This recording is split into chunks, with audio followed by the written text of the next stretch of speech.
5 ఏళ్ల క్రితం నా మొదటి బడ్జెట్ ప్రవేశపెడుతున్నప్పుడు మన గౌరవ ముఖ్యమంత్రి శ్రీ వైఎస్ జగన్మోహన్ రెడ్డి గారు మా మేనిఫెస్టోను పవిత్ర గ్రంథంగా భావించారని చెప్పాను.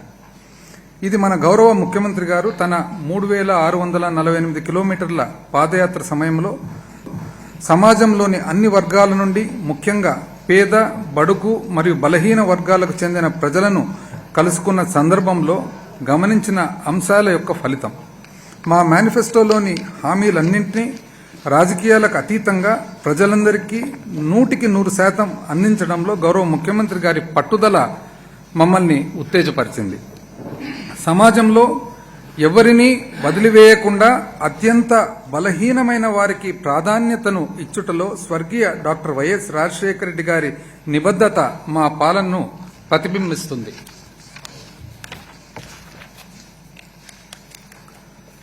అధ్యక్ష, ఏబ్రహాం లింకన్ గారి మాటల్లో ప్రజాస్వామ్యం అంటే ఏబ్రహాం లింకన్ గారు ఒక చిన్న చెక్కతో చేసిన పూరి గుడిసెలో జన్మించి యునైటెడ్ స్టేట్స్ ఆఫ్ అమెరికాకు 1861 సంవత్సరం నుంచి 1865 వరకు 16వ రాష్ట్రపతిగా పనిచేయడం జరిగింది. అధ్యక్ష, తానే ఎడ్యుకేట్ చేసుకొని చదువుకొని ఒక లాయర్గా, ఒక పార్టీ లీడర్గా, అదేవిధంగా ఒక శాసనసభ్యునిగా తాను ఎదిగాడు. అధ్యక్ష, చాలా ఇబ్బందికరమైన పరిస్థితి అధ్యక్ష. అమెరికాలో సివిల్ వారు, ఆ సివిల్ వార్కు కారణం వచ్చేసి ఒకవైపేమో బానిసత్వం ఉండాలని సదర్న్ స్టేట్స్, దక్షిణ అమెరికా రాష్ట్రాలు, మరి ఒకవైపేమో బానిసత్వాన్ని నిర్మూలించాలని చెప్పి నార్దర్న్ స్టేట్స్ వాళ్ళ భేదాభిప్రాయాల వలన సివిల్ వార్ వస్తే, ఆ సివిల్ వార్లో చాలా ఇబ్బందికరమైన పరిస్థితుల్లో అబ్రహాం లింకన్ గారు అక్కడ రాష్ట్రపతిగా ఉండి, లింకన్ గారు ఈరోజు గమనించినట్లయితే అధ్యక్ష, అమెరికా చరిత్రలో బహుశా అందరికంటే కూడా ఒక గొప్ప రాష్ట్రపతిగా పేరుగాంచి ప్రపంచ చరిత్రలోనే ప్రజాస్వామ్య పద్ధతుల్లో, ప్రజాస్వామ్యంలో ఒక గొప్ప నాయకునిగా పేరుగాంచిన వ్యక్తి అధ్యక్ష. తాను అధ్యక్ష గెటిస్బర్గ్ అడ్రస్ అని చెప్పి ఒక గొప్ప స్పీచ్ ఇవ్వడం జరిగింది అధ్యక్ష. ఇది నవంబర్ 19, 1863లో గెటిస్బర్గ్ అనే ఊరు అధ్యక్ష, పెన్సిల్వేనియా అనే స్టేట్లో గెటిస్బర్గ్ అనే ఊర్లో తాను ఈ స్పీచ్ ఇస్తాడు అధ్యక్ష.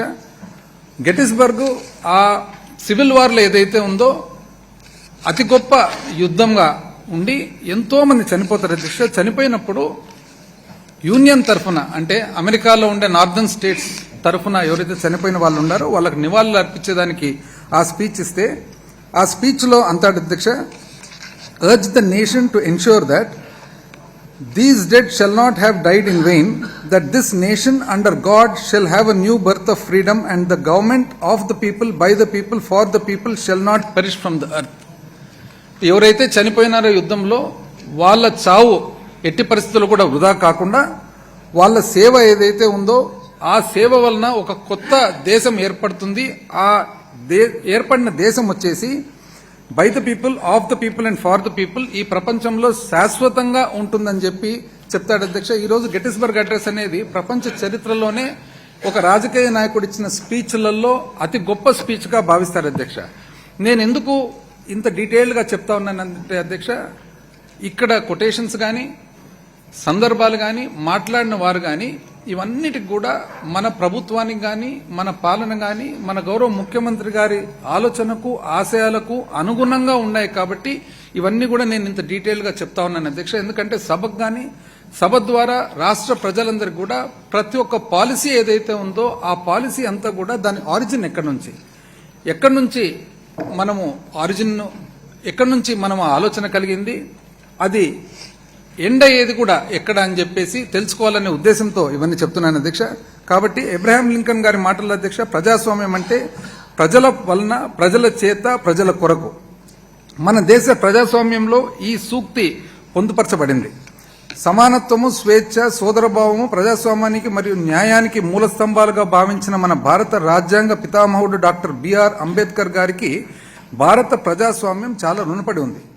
మన రాజ్యాంగ నిర్మాత మరియు దార్శనికునైన వీరికి నివాళులు అర్పిస్తూ మా ప్రభుత్వం విజయవాడలోని స్వరాజ్ మైదానంలో ప్రపంచంలోనే అత్యంత ఎత్తైన 125 అడుగుల డాక్టర్ అంబేద్కర్ విగ్రహము స్టాచ్యూ ఆఫ్ సోషల్ జస్టిస్ ను ఏర్పాటు చేసింది. ఆయన ఆశయాలు మా ప్రభుత్వానికి మార్గదర్శకంగా నిలుస్తున్నాయి.